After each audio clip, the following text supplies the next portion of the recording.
Gusto ko kumakain ng manok. Yung Wethers meron. Clippers. Oo. Dali. Ayoko na eh. Tuga. Hindi kakain ka mamaya. Hindi ka pwede gagawin. Sigawan pa rin dyan. Sorry. Ito, yung napakalakas pa nila. Kaya niya. Buti na maliit lang yung sisig.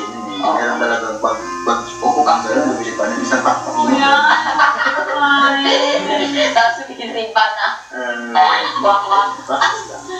Kakain ka talaga. Masarap. Lasang ako mo. Ate! Ulit!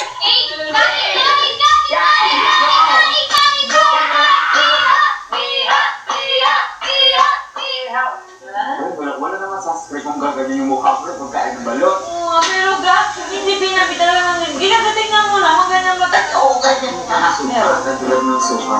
Tapos kainin mo. Nalinipan yan, lagot ka. Wak-wak. Yun. Ayaw mo na kape. Walang itlog na walang ugat. Yung ibinibigyan natin itlog, walang bugat yun. Siyempre, fresh. Wala pa yung nasisi. Ayan ang utak. Pag may sisi, pag wala rin yung sisi, ganun rin yun. Oo. Para sa din. Walang ganun. Walang kasi get the sisi. Yan, may asin. Get it out. Bakit? Tulungan tayong tubig. Pag-iiyak kami, Walang itlog.